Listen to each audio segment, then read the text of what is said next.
لِيُذْهِبَ عَنْكُمُ الرِّجْسَ أَهْلَ الْبَيْتِ وَيُطَهِّرَكُمْ تَطْهِيرًا۔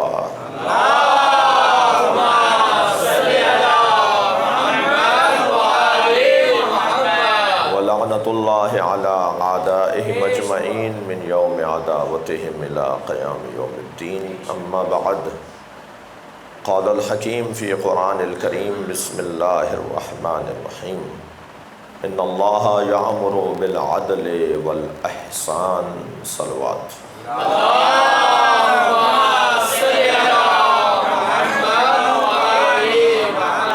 التماس ہے حاضرین مجلس کے تمام مرحومین، اس محلے میں بسنے والے تمام اہل محلہ کے مرحومین، خاص طور پہ بانی مجلس اعضاء جناب اعجاز مظہر صاحب اور ان کے خانوادے، ان کے بڑے بھائی صاحب تشریف فرما ہیں، ان بھائیوں کے مرحومین یعنی سید مظہر حسین، سید امتیاز حسین، سیدہ وحید فاطمہ، سید نسرین مظہر، سید ممتاز مظہر شبر زیدی، سید صادق حسین، سید کرار حسین، سید اظہر حسین، رحم اللہ من قرأ الفاتحہ۔ بسم اللہ الرحمن الرحیم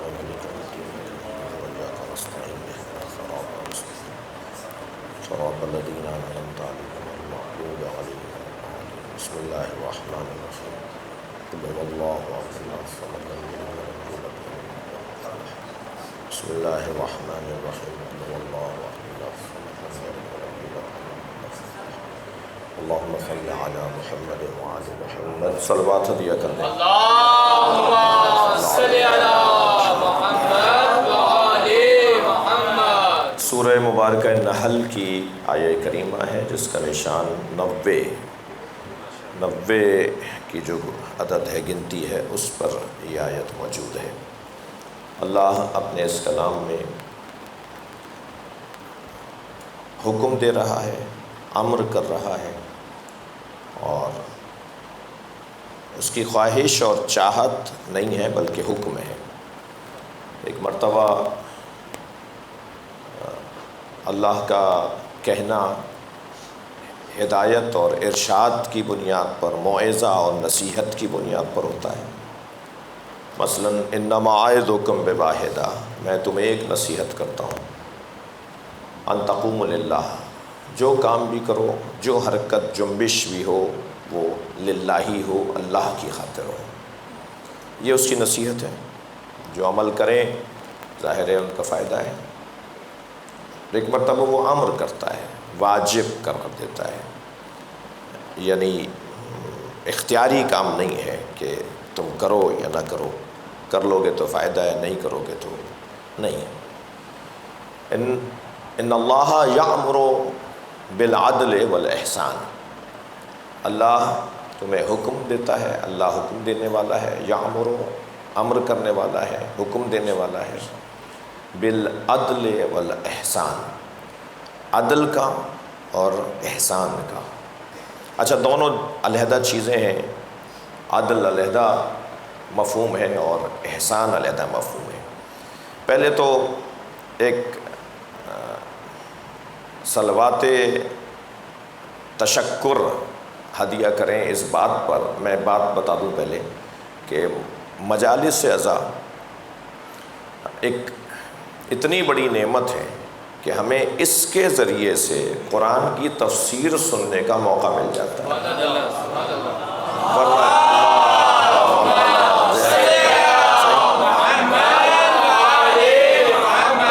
اور یہ قرآن ہمیں حکم یہ ہے کہ اس کو سمجھو، تدبر کرو، تدبر کرو، اس کے اوپر غور کرو، اسے سمجھنے کی کوشش کرو کہ اللہ نے کیا نازل کیا ہے۔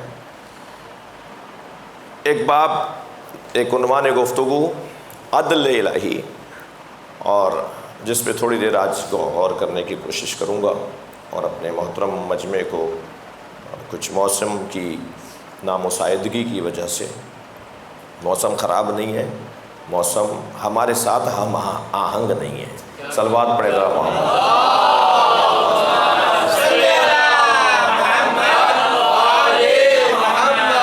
تو اس اس کی وجہ سے ذرا جلدی بانی مجلس محترم نے انتظامات کو کچھ جگہ کو تبدیل کیا، اور تو کیفیت کچھ ایسی ہے کہ ایک بڑی تعداد ہمارے سامنے نہیں تشریف فرما، ہم ان کی زیارت نہیں کر رہے۔ توجہ آپ سے چاہوں گا، ان اللہ یأمر بالعدل والاحسان۔ پہلا مرحلہ تو عدل اور احسان کا فرق ہے۔ عدل اور ہے، احسان اور ہے۔ عدل کے تقاضے اور ہیں، احسان کے تقاضے اور ہیں۔ عدل کے مطابق اللہ کو وہ کرنا ہے جو جس کا حق ہے، اور احسان کے مطابق اللہ کو وہ کرنا ہے جو اس کا کرم، رحم، مہربانی، لطف تقاضا کرتا ہے۔ لہذا ہمیں حکم یہ ہے کہ اللہ سے قیامت میں عدل نہ مانگو، اس کا احسان مانگو۔ یا اللہ ہمیں اپنے احسان سے سرفراز فرما، ہمارے ساتھ عدالت کا قلم استعمال نہ کر، اس لیے کہ اگر عدالت کا قلم اس نے استعمال کیا تو اللہ کی مخلوق جہاں انسان ہے وہاں وہ چیونٹی بھی اللہ ہی کی مخلوق ہے، جسے دسیوں دفعہ رونتا ہوا انسان چلا جاتا ہے۔ جہاں یہ انسان اللہ کی مخلوق ہے وہاں وہ مکھی بھی اللہ ہی کی مخلوق ہے، جسے یہ جب چاہتا ہے مار دیتا ہے۔ لہٰذا اگر عدل کی بنیاد پر بات آئے گی تو پھر وہ بدلہ لے گا ان تمام چیزوں کا بھی کہ جسے میں نے حقیر سمجھا تھا مگر اللہ کے نزدیک تو اللہ کی مخلوق تھی۔ لہٰذا اس سے عدل کا مطالبہ نہ کیا جائے، اس سے اس کے احسان کا مطالبہ کیا جائے۔ صلوات پڑھ لیں ذرا محمد۔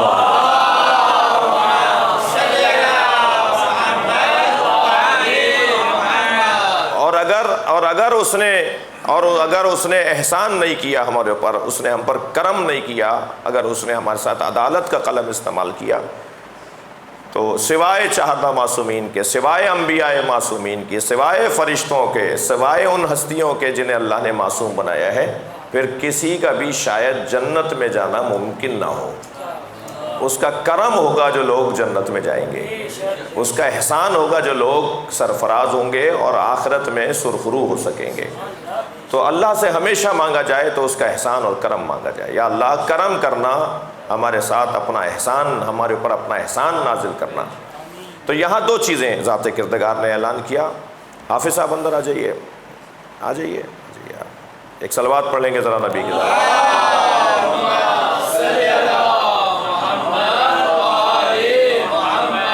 ایک اور صلوات نبی اور علیہ۔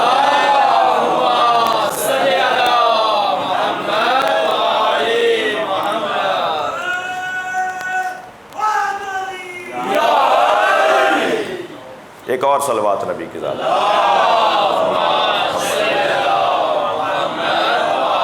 بھائی ماشاءاللہ اندر اور باہر سب مل کے اچھی بڑی تعداد میں ہیں، ایک صلوات اور بہتر انداز سے۔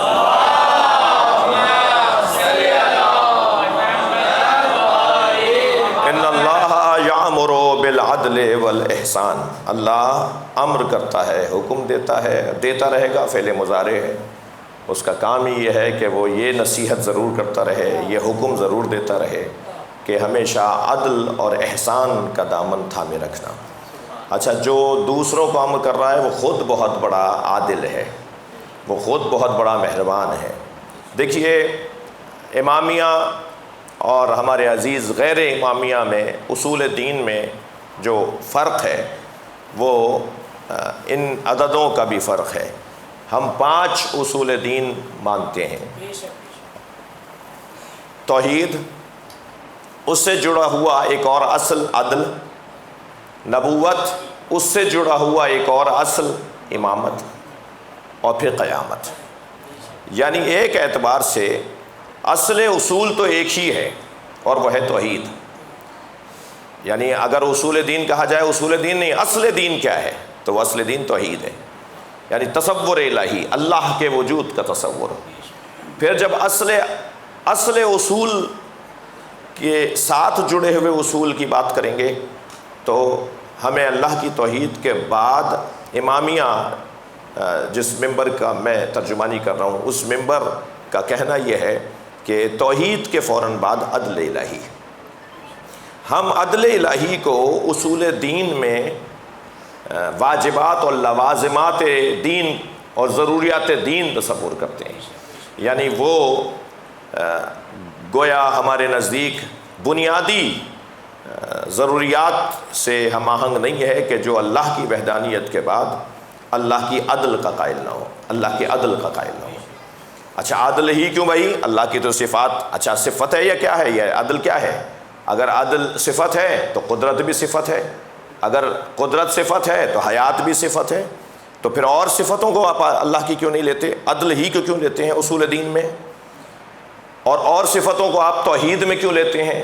عقیدہ توحید کے باب میں رکھ دیتے ہیں، لیکن اس کو علیحدہ سے آپ ذکر کیوں کرتے ہیں؟ اس کا سبب امامیہ نے یہ بیان کیا کہ اگر عدل کی تعریف کر دی جائے، علت بیان کر رہا ہوں، اگر عدل کی تعریف کر دی جائے تو روشن ہو جائے گا کہ ہم عدل کو اصول دین میں کیوں مانتے ہیں۔ عدل کی تعریف ہے وضع الشیء علی محلہ، ہر شے کو اس کی جگہ پر رکھنا عدل کہلاتا ہے۔ ہر شے کو وضع الشیء، ہر شے کو اس کی جگہ پر رکھنا یہ عدل ہے۔ اب یہ جو محل ہے نا، وضع الشیء علی محلہ، ہر شے کو اس کی جگہ پر رکھنا، یہ جو محل ہے، محل کی پھر 3 قسمیں ہوں گی: افعال، اقوال اور شخصیات۔ یعنی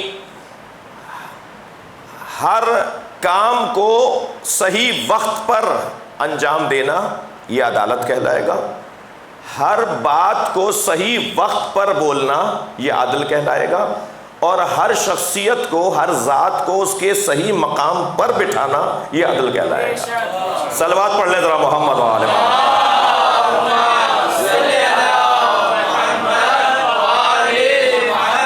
ہر فعل کو اس کے صحیح موقع پر ادا کرنا، جہاں ہنسنا ہے وہاں ہنسا جائے، جہاں رونا ہے وہاں رویا جائے، جہاں جانا ہے وہاں جایا جائے، اور جہاں نہیں جانا چاہیے وہاں نہ جایا جائے۔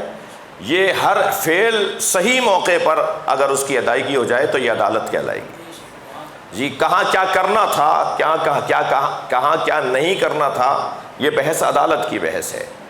ایسے ہی کیا بولنا تھا اور کیا نہیں بولنا تھا، اور کہاں کیا بولنا تھا اور کہاں کیا نہیں بولنا تھا، یہی ایک تعریف بھی کرتے ہیں فصاحت و بلاغت کی، کہ فصاحت اور بلاغت کے باب میں ایک حسین ایک جملہ عرض کرنا چاہوں گا بزرگوں سے لیا ہوا، کہ مولا علی نے کی کتاب نہج البلاغہ کا نام سید رضی نے نہج الفصاحت کیوں نہیں رکھا؟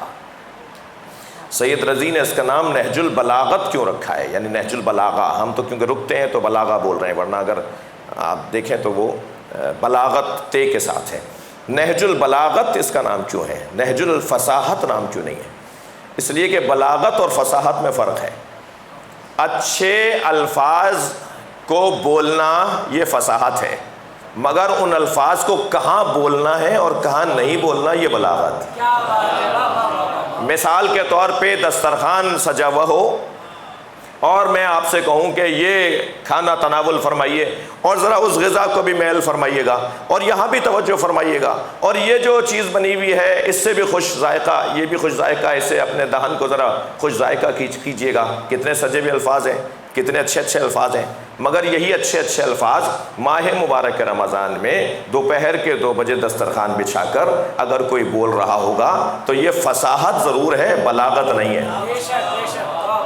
تم ماہ رمضان میں کھانے پینے کی باتیں کر رہے ہو، یعنی وہ الفاظ اگر صحیح جگہ پر استعمال ہو جائے تو اسے بلاغت کہا جاتا ہے۔ سید رضی نے نہج البلاغت نام رکھ کر ایک پیغام دیا ہے کہ میں علی کو جس دید سے دیکھتا ہوں وہ دید یہ ہے کہ علی جب بولتے ہیں تو اس وقت بولتے ہیں جہاں بولنے کا حق ہے۔ علی سے بہتر کوئی نہیں بتائے گا کہ کہاں کیا بولنا چاہیے۔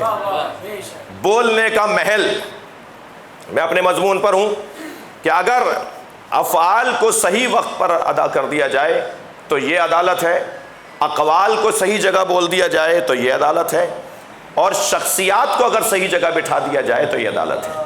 اب ذرا محسوس کیجئے گا، میں نتیجہ دے رہا ہوں اب تک کی گفتگو کا۔ عدل کیوں ہمارے یہاں توحید کے بعد اصول دین میں ہے؟ اس لیے اصول دین میں عدل کو اصول دین میں قرار دیا ہے کہ اللہ اسے ماننا ہے جسے ماننے کا حق ہے، رسول اللہ اسے ماننا ہے جسے ماننے کا حق ہے، اور پھر امام اسے ماننا ہے جسے ماننے کا حق ہے۔ یعنی جس شخصیت کا حق ہے اس شخصیت کو ایسا ہی مانا جائے، یہ عدالت کہلائے گی۔ بہرحال اس لفظ پہ کوئی خاص تبصرہ نہیں کروں گا۔ کلہم عدول کا جو قاعدہ ہے، یہ قاعدہ علمی اعتبار سے بہت سارے سوالات کا سامنا کرے گا، اور بہت سارے سوالات کا سامنا اسے ہے۔ کلہم عدول، سب عادل ہیں، یہ سنبھالنا مشکل ہو جائے گا۔ ہمیں قرآن کافی ہے، یہ سنبھالنا مشکل ہو جائے گا۔ آنکھوں کا پردہ ہونا چاہیے، خواتین کو پردہ نہیں کرنا چاہیے، مردوں کو اپنی آنکھوں کا پردہ کرنا چاہیے، اس جملے کو سنبھالنا مشکل ہو جائے گا۔ صلوات پڑھیں ذرا محمد و آل محمد۔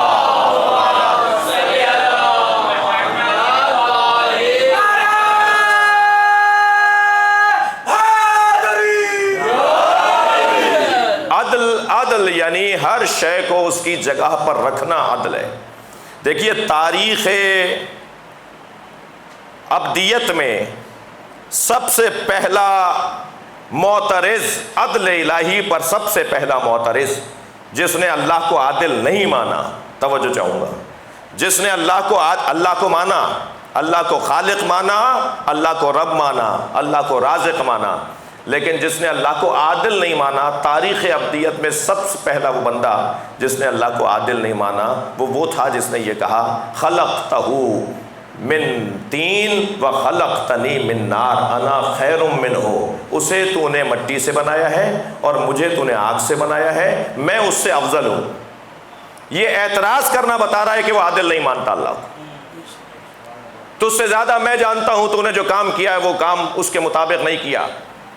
مٹی سے بنایا ہے وہ مفضول ہے، مجھے آگ سے بنایا ہے میں افضل ہوں، اور جو افضل ہے وہ مفضول کو سجدہ کیسے کرے؟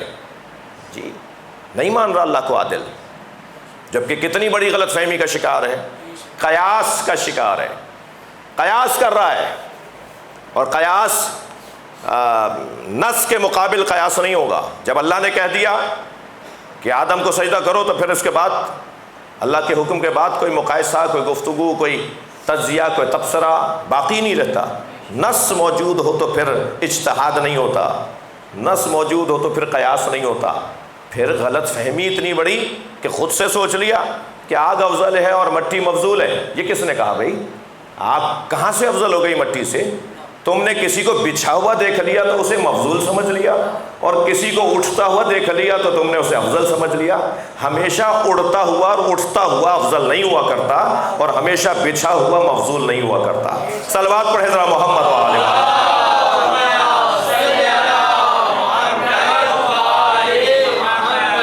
بلکہ اگر حق دیا جائے تو جس کو تو مفضول کہہ رہا ہے اس کی افضلیت کی ایک دلیل یہ ہے کہ سب سے زیادہ امین اگر کوئی شے قرار پاتی ہے تو وہ خاک قرار پاتی ہے۔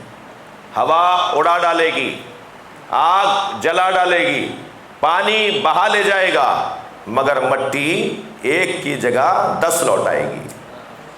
ایک تو ڈال کے دیکھیے اس کے اندر، اس کے بدلے میں اللہ 10 دانوں کو واپس کرے گا، اور کبھی تو 70 دانوں کو، اور کبھی تو 100 دانوں کو واپس کرے گا۔ جتنی اچھی مٹی ہوگی اتنا ہی اس کا جو نتیجہ ہے وہ اچھا ہوتا چلا جائے گا۔ صلوات پڑھ لیں ذرا محمد و آل محمد۔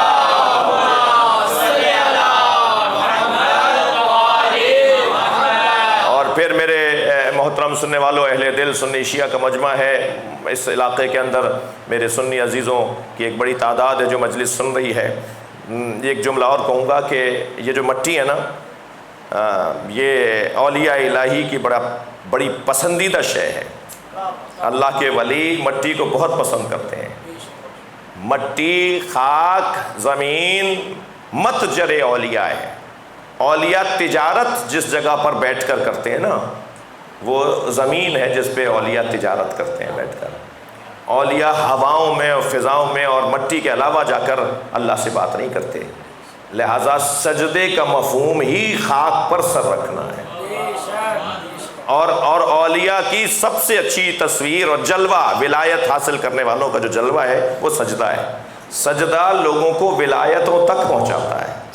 اور جتنا اپنے سر کو یہ جھکاتا چلا جائے گا، اللہ کا نظام ہی یہ ہے، جتنا تو میرے آگے جھکتا چلا جائے گا اتنا ہی اس سر نگوں کو میں سر بلند کرتا چلا جاؤں گا، یہ اتنا ہی عظیم تر ہوتا چلا جائے گا۔ تو مٹی کے بارے میں، خاک کے بارے میں اس طرح سے سوچنا، یقیناً نہیں مانا اس نے اللہ کے اس فیصلے کو، اور پھر نتیجہ آپ نے دیکھا کہ کیا ہوا۔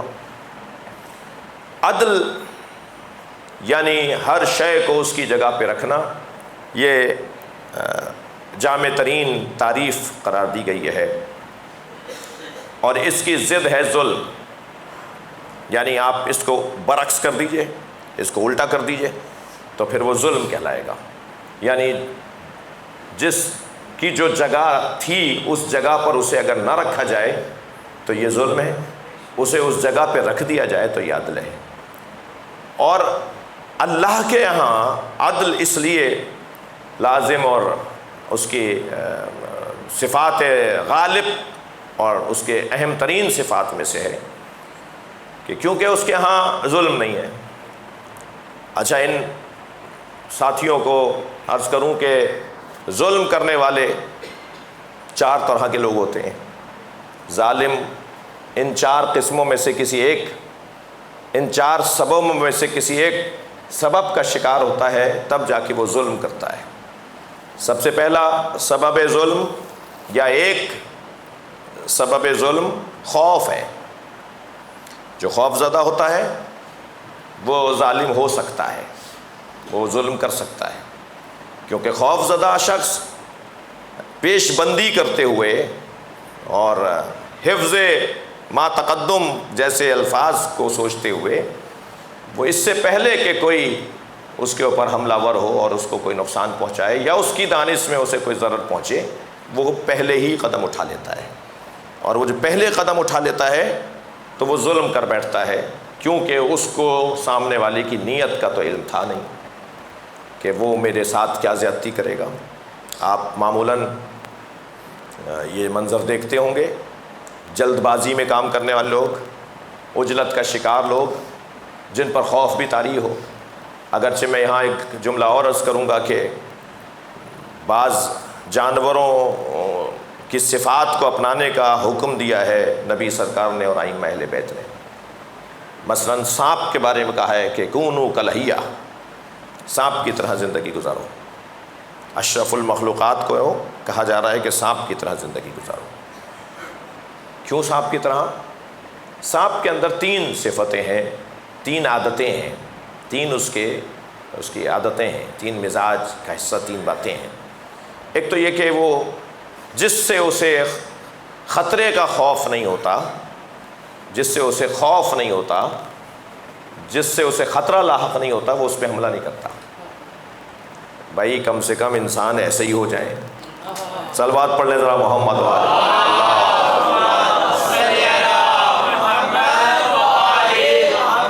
لہذا سانپ سوئے ہوئے کو نہیں ڈستا، سوئے ہوئے کو نہیں ڈستا، بچوں کو معمولاً نہیں ڈستا، بچوں کے ساتھ کھیل لے گا۔ اچھا، میں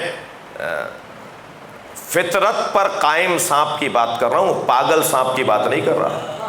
ہاں، پاگل سانپ ممکن ہے کوئی ہو کہ جو سوئے ہوئے کو بھی ڈس لے اور بچے کو بھی ڈس لے، لیکن اس کی فطرت کے مطابق وہ سوئے ہوئے کے اوپر سے گزر جائے گا، دائیں بائیں سے گزر جائے گا، اسے ڈسے گا نہیں، اس لیے کہ اس سے خطرہ لاحق نہیں ہے۔ جہاں وہ دیکھے گا یہ میرے ساتھ اب کچھ کرنے والا ہے تو وہ پھر حملہ کرتا ہے۔ تو سانپ کی طرح ہونے کا حکم ہے، ایک صفت اس کی ہے۔ دوسری صفت اور بھی ہے، اور وہ یہ کہ اس کا ظاہر بڑا حسین ہے، لین ہے، خوبصورت ہے، اس کا ظاہر بڑا ملائم ہے۔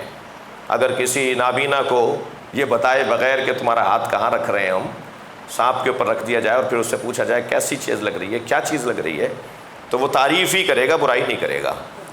جی، وہ اور بات ہے کہ جب بتا دیا جائے تو پھر اس کا انداز کچھ اور ہو جائے گا، لیکن معمولاً تو ظاہر سانپ کا بہت اچھا ہے، مگر باطن میں زہر ہے، باطن میں زہر ہے۔ اگرچہ یہ صفت اس کی اچھی ضرور ہے مگر مثالی نہیں ہے۔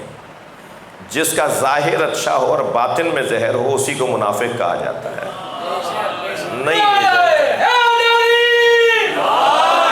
نہیں چاہتے کہ اس طرح کی کوئی صفت اپنائی جائے۔ پھر ایک اور صفت بھی اس کے اندر ہے، وہ یہ کہ جب خوب کھا پی کے تن و مند ہو جاتا ہے، صحت مند ہو جاتا ہے، تو وہ 40 دن کے لیے زمین میں سوراخ کر کے بیٹھ جاتا ہے اور 40 دن تک کچھ کھاتا پیتا نہیں ہے، اور پھر جب باہر نکلتا ہے تو کیونکہ دبلا ہو جاتا ہے تو اس کی کھال اترتی ہے۔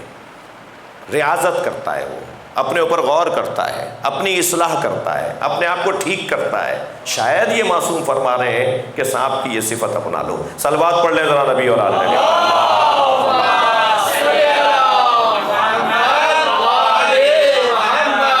تو ایک وہ کہ جو ظلم کا شکار ہوتا ہے وہ ہے کہ جو خوف زدہ ہوتا ہے، خائف انسان ظلم کر بیٹھتا ہے۔ دوسرا جو ظلم کرتا ہے، کر سکتا ہے، ظلم کا ایک اور سبب بھی ہے، وہ ہے احتیاج، ضرورت۔ معاشرے میں زیادتیاں کرنے والوں کی اگر لسٹ بنا لیں، اہل دقت تشریف فرما ہیں، شہری اور ملکی انتظامات سنبھالنے والے بیٹھے ہوئے ہیں، کہ جرائم پیشہ افراد کی اگر لسٹ بنے تو شاید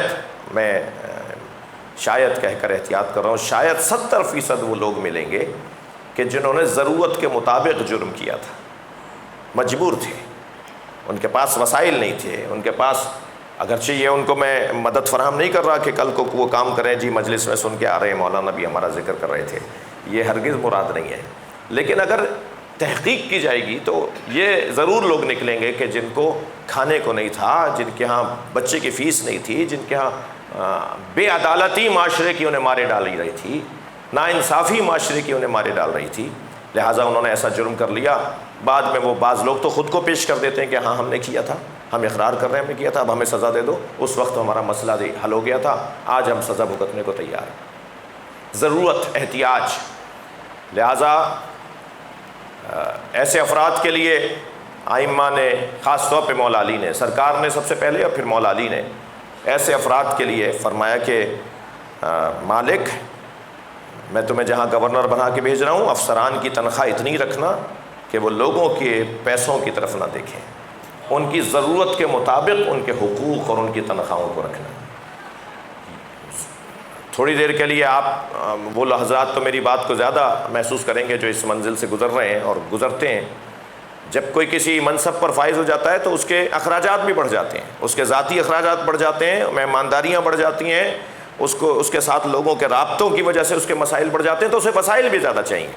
جب اسے وسائل زیادہ چاہیے اور اگر اسے وسائل ریاست فراہم نہیں کرے گی، اگر حکومت اسے وسائل فراہم نہیں کرے گی تو وہ لوگوں کے پیسوں کی طرف دیکھے گا، اور جب وہ لوگوں کے پیسوں کی طرف دیکھے گا تو جرم چاہے کسی چوری چاہے ایک انڈے کی ہو، مجھے معاف کیجیے گا، یا چوری چاہے کسی بہت بڑی عنوان سے، رشوت کے عنوان سے ہو، چوری ہے، پھر وہ ضرورت مند کہلائے گا۔ وہ بھی ضرورت مند ہے، اپنی گلی میں رہنے والا، اس جھونپڑی میں رہنے والا، اور یہ 2000 گز کے مکان میں رہنے والا بھی ضرورت مند تھا، اس کی اپنی ضرورت تھی، اس کی اپنی ضرورت تھی۔ تو ضرورت اور احتیاج انسان کو ظلم کی طرف لے جاتی ہے۔ تیسری چیز جو انسان کو ظلم کی طرف لے جاتی ہے، عزیزان گرامی، بہت اہم چیز ہے، وہ ہے جہالت۔ انسان جہالت کی وجہ سے ظالم قرار پاتا ہے، پتہ نہیں تھا، معلومات نہیں تھی، اور وہ اس بنیاد پر ایسا قدم اٹھا بیٹھتا ہے کہ جو قدم ظلم، ظالمانہ قدم ہے۔ اور چوتھا سبب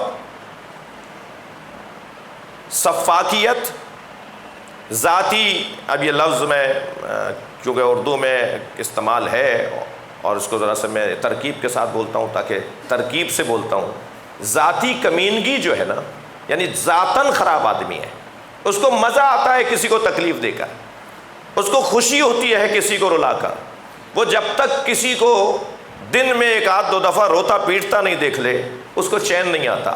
یہ جو ذاتاً خراب لوگ ہیں، جن کا مزاج خراب ہے، جن کے خون میں کچھ خرابی ہے، جن کے کوئی جینیٹک کا مسئلہ ہے، صلوات پڑھ لیں ذرا محمد والے،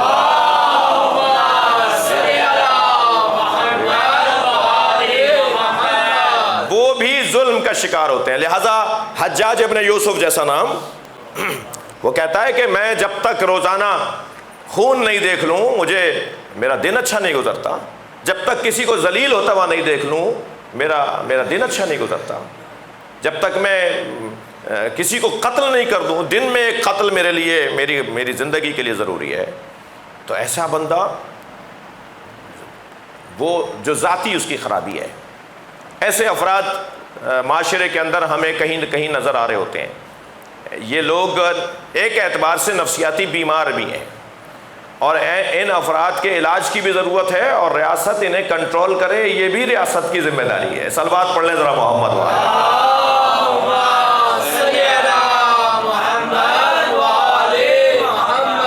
میں کیا کروں کہ میں نے مضمون عدل کو طے کر لیا، اب عدالت کی گفتگو میں تو ایسی ہی ہوگا جیسا اب اس وقت ہو رہا ہے. ایک صلوات اور پڑھ لیں محمد.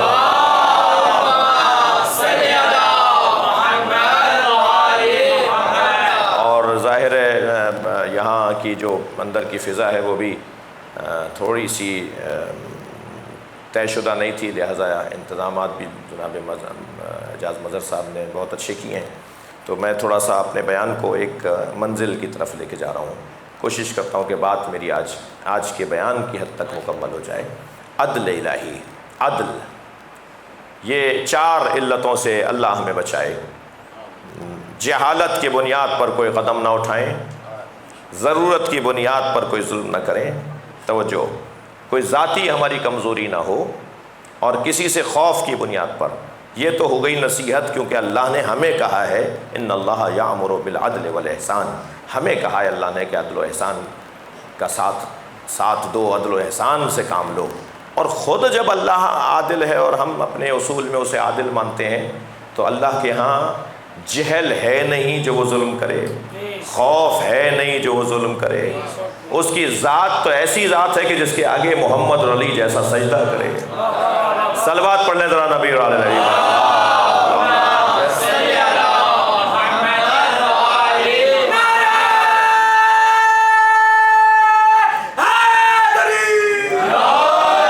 وہ ذات صمد ہے اور احتیاج سے پاک ہے، اور کسی سے بھی وہ نیاز مند نہیں ہے، وہ بے نیاز ہے. لہٰذا وہ ذات عادل ہے، وہ ظلم کرنے والی ذات نہیں ہے. عزیزان گرامی، یہ جو وضع الشیء علی محلہ کی تعریف ہے، اس کے مطابق اللہ چاہتا یہ ہے کہ نیچے سے، یعنی نچلے طبقے سے، زمین سے اور بلندیوں تک عدل کا نظام قائم ہو. یعنی وہ جو ایک بندے کے ساتھ جس کا تعلق ہے وہ بھی عدل کا عنوان رکھتا ہو، اور جس کا معاشرے کے ساتھ تعلق ہے وہ بھی عدل کا عنوان رکھتا ہو. یعنی اگر میں اس بات کو یوں کہوں کہ 2 منٹ کی عبادت کے لیے جو آگے کھڑا ہو کر نماز پڑھا رہا ہے اسے عادل ہونا چاہیے. وہ جو فجر کی 2 رکعت نماز کی امامت کرا رہا ہے، وہ جو 2 رکعتی امام ہے، اور لفظ بہتر کروں وہ جو جز وقتی امام ہے، اسے عادل ہونا چاہیے. اور جو جز وقتی امام عادل ہو تو پھر کل وقتی امام کو کتنا بڑا عادل ہونا چاہیے. وہ جو کل وقتی امام ہے اس کی عدالت میں اتنی شدت ہونی چاہیے کہ پھر اسے عدالت کے ساتھ عصمت کا عنوان بھی دیا جاتا ہے. صلوات پڑھ لیں نبی اور آل نبی پر.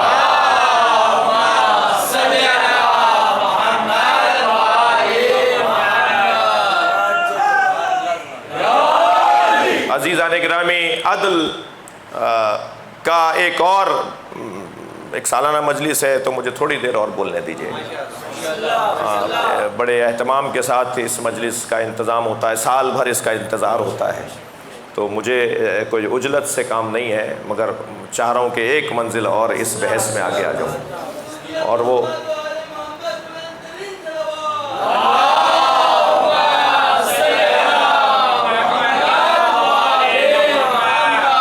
عدل کے کچھ تقاضے ہیں. ظلم کے اسباب میں نے 4 بیان کیے اپنے کم سن ساتھیوں کو، کوئی شاید نئی بات کی ہو. اور عدل کے بھی کچھ تقاضے ہیں. عدل کا پہلا تقاضا تفریق ہے. جہاں بھی عدالت ہوگی، جہاں بھی عدل ہوگا وہاں تفریق ہوگی. اسلام دین عدل ہے، دین مساوات نہیں ہے. ہمیں تو اسکول میں پڑھایا جاتا ہے کہ اسلام دین مساوات ہے. اسلام دین مساوات نہیں ہے. سب کو برابر نہیں کہتا اسلام. سب کو برابر کہنا خود عین بے عدالتی ہے. خود بے عدالتی ہے سب کو برابر کہنا. عدالت کا تقاضا یہ ہے کہ تفریق کی جائے، سب کو ایک جیسا نہ مانا جائے، فرق رکھا جائے۔ تفریق سے مراد تفرقہ نہیں ہے، میری مراد تفریق سے مراد سب کو ایک جیسا نہ ماننا، فرق رکھنا، فرق کرنا۔ تقاضا عدل ہے کہ تفریق رکھی جائے۔ اچھا، اگر اسلام دین مساوات نہیں ہے تو پھر دین عدالت ہے۔ میں کہتا ہوں عدل سے زیادہ حسین منظر، عدل کے ہی بنیادوں پر جو چیز بنتی ہے وہ ہے مواسات۔ مساوات اور ہے، مواسات اور ہیں۔ آپ جب اب کربلا جائیں نا زیارت کرنے، یا اپنے گھر کے اندر رہتے ہوئے کربلا کی طرف رخ کر کے روزانہ ہی سلام کرتے ہیں، آپ ہر نماز کے بعد آپ سلام کرتے ہیں نبی مکرم کو، پھر پنجتن کو، پھر خاص طور پر امام حسین کو، پھر خاص طور پر امام رضا کو ہم سب سلام کرتے ہیں۔ تو اس سلام میں ایک زیارت نامہ کوئی 10-12 سطروں کا حضرت عباس کو بھی ہم سلام کرتے ہیں۔ حضرت عباس کو جو ہم سلام کرتے ہیں اس میں ایک لقب مولا عباس کا ہم لیتے ہیں، ایھا المواسی لأخ، سلام ہو اس پر کہ جو اپنے بھائی کے لیے مواسی تھا۔ مواسات کا لفظ ذرا چاہوں گا توجہ کریں، مساوات اور ہے ابرار بھائی، مواسات اور ہے۔ مساوات یعنی برابری، سوا سوا، برابر برابر، جی ایک جیسے، جی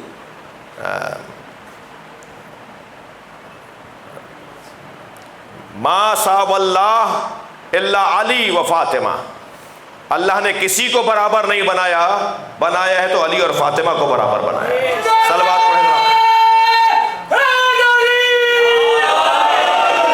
ساوا، میں لفظ ساوا اور مساوات کے لیے ایک دلیل اور لا رہا تھا، تو وہ میں نے ایک حدیث آپ کو سنا دی کہ اگر کائنات میں برابری کی بنیاد پر کوئی جوڑا ہے تو وہ علی و بطول کا جوڑا ہے، ورنہ کوئی بیوی شوہر کے برابر نہیں ہے اور شوہر بیوی کے برابر نہیں ہے۔ قربان جائیں جناب خدیجہ کی جوتیوں سے اڑنے والی خاک پر، مگر وہ نبی کے برابر تو نہیں تھی۔ جی تمام تر عظمتیں بے نام امہات المومنین، مگر وہ سرکار جیسی تو نہیں تھی۔ مگر کائنات میں اگر کوئی جوڑا ہے برابری کے بنیاد پر تو علی و بطول کا جوڑا ہے۔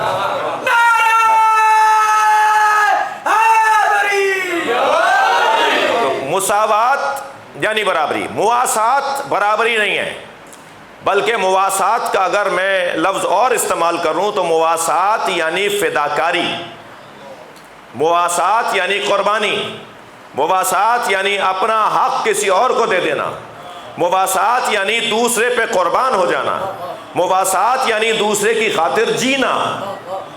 جی مواسات اپنی بھوک باقی رکھ کر دوسرے کو بھوک سے نجات دینا، خود بھوکا رہ کے دوسرے کو روٹی کھلا دینا، یہ مواسات کہلائے گا۔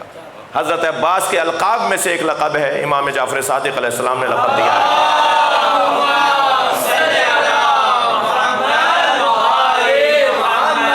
یہ زیارت نامہ امام ششم کا ہے جو ہم پڑھتے ہیں، یہ امام ششم نے حضرت عباس کو سلام کیا ہے کہ اس بھائی پر، اس شخصیت پر سلام جو اپنے بھائی کے لیے مواسی تھا، یعنی خود قربان ہو جائے، خود شہید ہو جائے، مگر کسی طرح پانی حسین کے لیے پہنچ جائے، خود نہیں پیے گا، پیاسا آ جائے گا نہر سے کیونکہ بھائی پیاسا ہے، دوسرے کی خاطر جو قربان ہو جائے اسے مواسی کہا جاتا ہے۔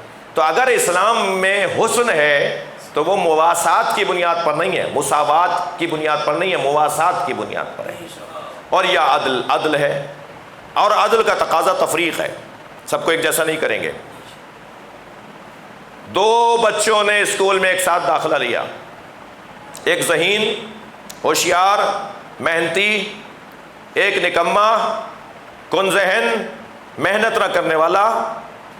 دونوں نے ایک وقت ایک جیسا خرچہ، ایک جیسی توانائیوں کو استعمال کیا، مگر ایک نے ایک سال میں کئی کلاسیں پاس کی اور وہ میٹرک میں پہنچ گیا، اور ایک نے کئی سالوں میں بھی ایک کلاس پاس نہیں کی اور وہ تیسری میں آ گیا۔ اب اگر تعلیم کے افسران آ کر دیکھیں دونوں کا ریکارڈ تو دونوں پہ خرچہ ایک جیسا ہوا ہے، دونوں کا ایڈمیشن کی تاریخ ایک جیسی ہے، تو وہ کہیں گے ان دونوں کو ایک جگہ ہونا چاہیے۔ تو وہ اساتذہ کہیں گے، پوچھیں گے کہ بھائی کیسے انہیں ایک جگہ کر لیں، ایک ذہین ہے 10ویں میں آ گیا ایک کن ذہن محنت نہیں کرتا، مثلا ان اسباب میں سے ایک سبب ہے اور وہ تیسری میں آ گیا، کہہ لیں نہیں برابر ہونا چاہیے، کہا حضور آپ ہی برابر کر دیجئے۔ تو اب وہ جو مساوات والے لوگ ہیں نا وہ برابر کیسے کرتے ہیں؟ وہ کہتے ہیں ہاں یہ تیسری والا تو 10ویں میں نہیں چل سکتا، 10ویں والے کو تیسری میں لے آؤ، یہ خود تو مصطفیٰ جیسے ہو نہیں سکتے، کہتے ہیں نبی ہم جیسے ہیں۔ صلوات پڑھنے ذرا محمد۔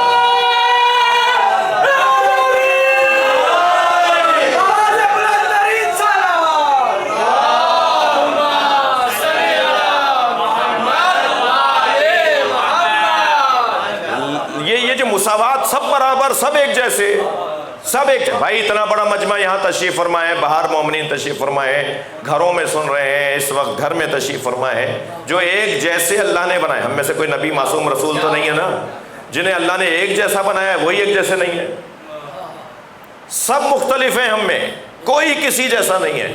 تو جب اللہ نے کسی کو کسی جیسا نہیں بنایا تو نبی ہم جیسے کیسے ہوں گے؟ اہل بیت ہم جیسے کیسے ہوں گے؟ ہمارا تو حال یہ ہے کہ ہمارے بدن سے نکلنے والی رطوبتوں سے ہمیں کراہت آتی ہے، اور نبی کے لعاب دہن سے علی کو شفا ملتی ہے۔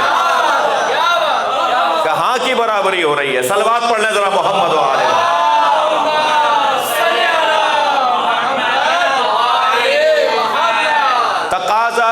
تقاضائے عدل ہے کہ تفریق رکھی جائے گی، سب کو برابر نہیں کیا جائے گا، عدالت کا تقاضا ہے۔ عدالت کا ایک تقاضا سختیاں ہیں، سختیوں کے بغیر مفہوم عدالت اور مفہوم عدل سمجھ میں آنے والا نہیں ہے، سختیوں سے گزریں گے۔ حضرت یوسف سے جب حضرت یعقوب ملے، حضرت یعقوب نے اپنے بچے سے پہلی ملاقات میں جو گفتگو کی ہے، ایک مدت کے بعد، پوری ایک ہسٹری ہے، پورا ایک حسین واقعہ ہے، احسن القصص ہے، قرآن نے سورہ یوسف کو اور واقعہ حضرت یوسف کو سورہ یوسف میں اس واقعے کو احسن القصص کہہ کر اللہ نے یاد کیا ہے۔ تاریخ ہدایت میں یہ بہترین لذیذ ترین واقعہ ہے۔ اپنے آپ کو اور آپ کو نصیحت کروں گا کہ قرآن مجید میں تفسیر اگر پڑھنا چاہیں، کہ شروع کرتے ہیں تفسیر پڑھیں گے اب، تو سورہ یوسف کی تفسیر سے قرآن کی تفسیر شروع کریں، اور یقین جانیے کہ جس نے سورہ یوسف کی تفسیر سے تفسیر پڑھنا شروع کی، پھر اس کو پوری قرآن کی تفسیر پڑھنے کا دل کرے گا، قرآن اپنی طرف جلب کر لے گا، جذب کر لے گا۔ اس قصے کے اندر بڑے واقعات، حضرت یعقوب کی جب حضرت یوسف کے ساتھ پہلی ملاقات اس واقعے کے بعد ہوئی اور جدائی کے بعد وصال ہوا، وصل ہوا، تو حضرت یعقوب نے کہا بھائیوں کو بتاؤ کیا کیا تھا انہوں نے۔ توجہ، حضرت یعقوب پوچھ رہے ہیں حضرت یوسف سے، بتاؤ تمہارے بھائیوں نے تمہارے ساتھ کیا کیا تھا۔ ظاہر ہے وہ جانتے ہیں یا بھائی جانتے ہیں، جن کے ساتھ ہوا وہ جانتے ہیں، جنہوں نے کیا وہ جانتے ہیں۔ تو حضرت یوسف نے تاریخی ایک حسین جملہ ارشاد فرمایا، فرمایا بابا چھوڑیے بھائیوں نے میرے ساتھ کیا کیا، یہ دیکھیے کہ اللہ نے مجھے ان مشکلات کے عوض مقام کتنا بڑھا دیا ہے۔ سختیوں کے بغیر عظمتیں نہیں ملتی۔ عدل کا تقاضا ہے کہ کسی وجود کو اگر کسی جگہ پر آپ کو دیکھنا ہے تو وہ ان مراحل سے گزرے گا۔ جی، جو کی فصل کتنے مرحلوں سے گزر کے آٹا بنتی ہے اور پھر روٹی بنتی ہے اور پھر علی جیسے ولی کے ہاتھ میں آ کر زینت بنتی ہے۔ میں لفظ اور بہتر کروں، جو کا دانہ کتنی مشکلوں سے گزرتا ہے جو معراج پاتا ہے جب علی کے ہاتھ میں آ جاتا ہے۔ مشکلات سے گزرنے کے بعد، سختیوں سے گزرنے کے بعد مقام ملتا ہے۔ عدل کا تقاضا سختیوں سے گزارنا ہے، اور جو شخص بھی چاہتا ہے کہ اسے کوئی مقام اور کوئی عظمت نصیب ہو، کوئی حیثیت اس کی بنے، تو اسے سختیوں کے لیے تیار رہنا چاہیے۔ سختیاں اللہ کی نفرت کی عکاس نہیں ہیں۔ اللہ ناراض ہے نہیں، میں ہی رہ گیا ہوں مصیبت اٹھانے کو، مجھے کو جنازے اٹھانے ہیں، میرے ساتھ ہی یہ ہونا تھا جی، پریشانیاں تو چھوڑ نہیں رہی ہیں، اور معلوم ہے کہ شکووں پہ شکوے، مگر یہ جانتا نہیں ہے کہ اللہ کا وعدہ ہے کہ ہر عسر کے بعد یسر ہے، ہر پریشانی کے بعد آسانی ہے، ہر تنگی کے بعد گشائش ہے، ہر مشکل کے بعد آسانی ہے۔ یہ اگر اس کے اوپر باور کر لے، یہ اپنا آج سوچ سوچ کے لمبا کر دیتا ہے، اور اگر یہ سوچنا چھوڑ دے تو اس کا آج ختم ہو جائے گا اور اس کا کل آ جائے گا۔ صلوات پڑھ لیں ذرا محمد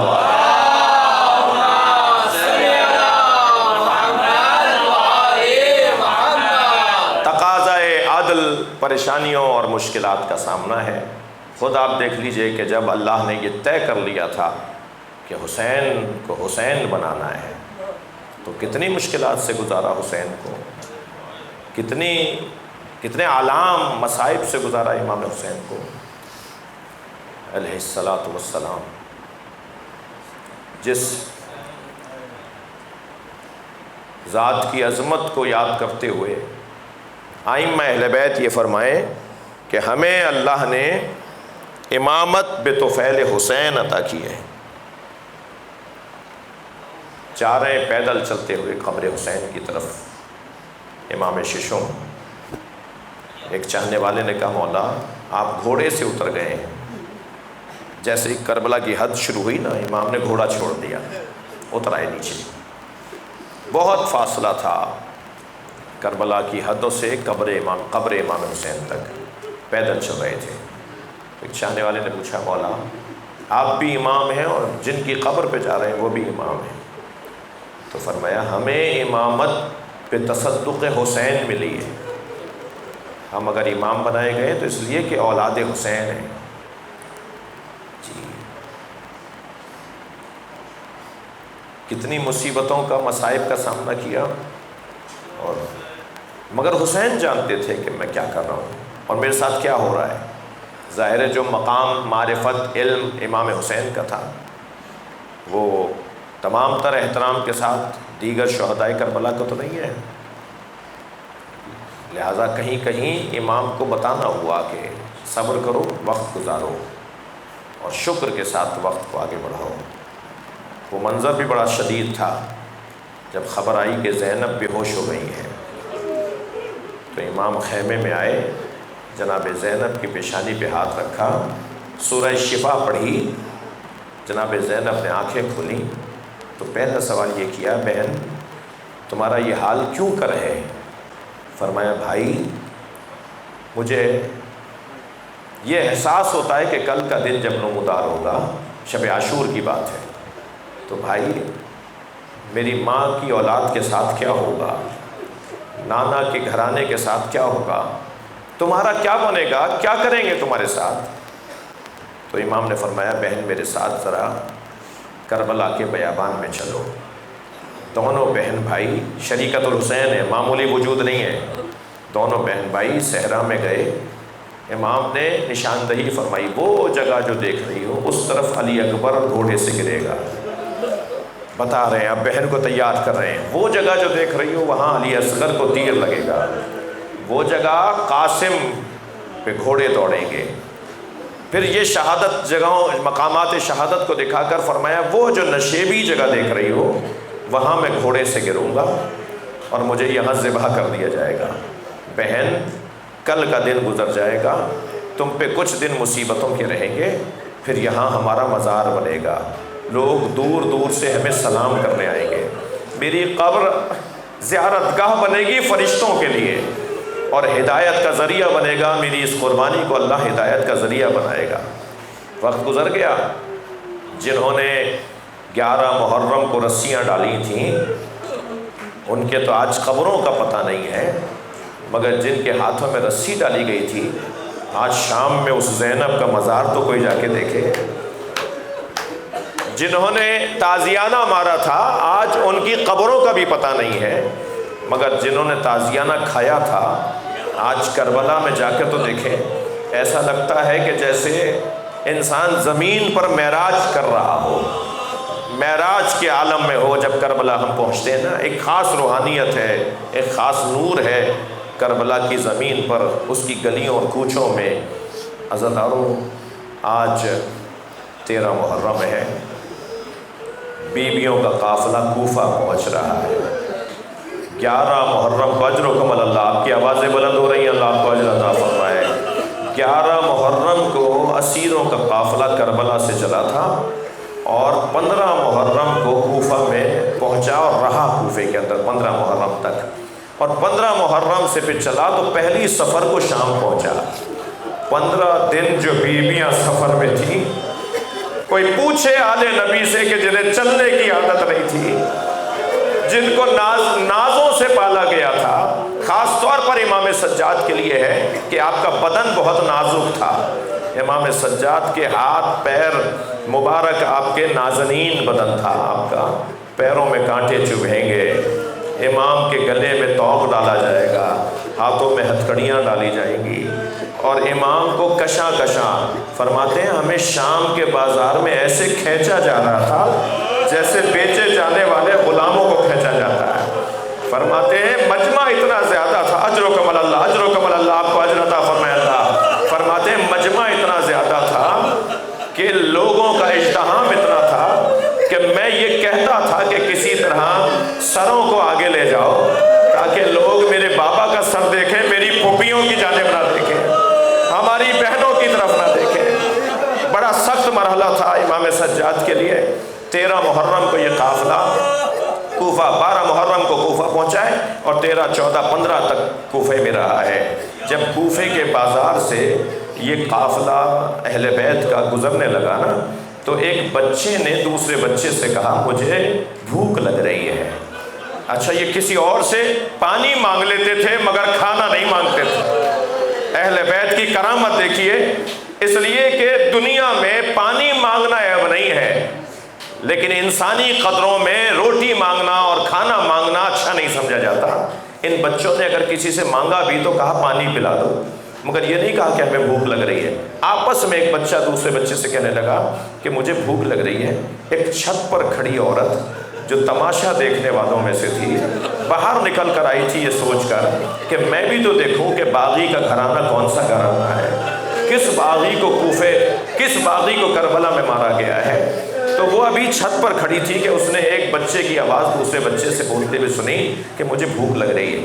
فوراً اپنی کنیز کو آواز دے کر کہا کہ ایک ظرف میں کھجوریں لو اور پانی لو، ان بچوں کو جا کے کھجوریں اور پانی پیش کرو، اور دیکھو نیت یہ کر لو کہ تمہارا مالک سفر پر ہے، اس کا صدقہ دے رہی ہوں تاکہ تمہارا مالک خیریت سے واپس آ جائے۔ اور جب وہ کھجوریں اور پانی لے کر نیچے پہنچی اور ایک بچے نے ایک دانہ اٹھا لیا، اسی بچے کے پاس گئی، اس بچے نے جب ایک کھجور کا دانہ اٹھایا تو جناب زینب کی دور سے آواز آئی، آواز دی اس بچے کو دیکھتے ہوئے، فرمایا الصدقۃ علینا حرام، صدقہ ہم پر حرام ہے۔ اس بچے نے وہ دانہ واپس رکھ دیا، بھوکا رہے گا مگر صدقہ نہیں کھائے گا۔ اس عورت کو جو چھت پہ کھڑی سن رہی تھی، اسے تعجب ہوا کہ یہ کون لوگ ہیں۔ اپنے گھر سے نکلی باہر اور جناب زینب کے قریب آ کے کہنے لگی بی بی، صدقہ تو اہل بیت پہ حرام ہے، آپ کون ہیں جو یہ کہہ رہی ہیں کہ صدقہ ہم پر حرام ہے؟ اب ایسی کیفیت میں اگر کوئی جاننے والا مل جائے تو کیا حال ہوتا ہے انسان کا۔ میری بی بی زینب نے فرمایا تو اہل بیت کو پہچانتی ہے؟ کہنے لگی کہ میں اہل بیت کے فرد فرید حسین کی چاہنے والی ہوں۔ اب ایسی کیفیت میں جناب زینب کی آنکھوں میں آنسو آ گئے ہوں گے۔ فرمایا حسین کی بہن زینب کو پہچانتی ہے؟ کہ بی بی میں نے مدینے میں ان سے قرآن کی تفسیر پڑھی ہے، میں اس بی بی کی معتقد ہوں، میں مرید ہوں، میں ان کی چاہنے والی ہوں۔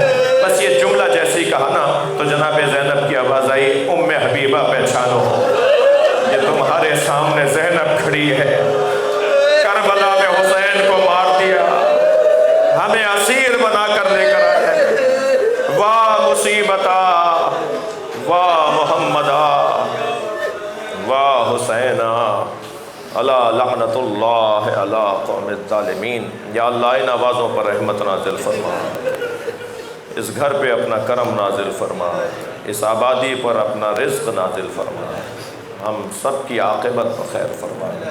اس گھر کے تمام مرحومین جن کے نام میں نے ابتدا میں لیے ان سب کے درجات کو بلند فرما، امام زمانہ کے ظہور میں تاجیل فرما۔ مزید ایک سورہ فاتحہ، 3 مرتبہ سورہ اخلاص، خانوادے کے مرحومین، حاضرین کے مرحومین، اہل محلہ کے مرحومین، رحم اللہ من قرأ الفاتحہ۔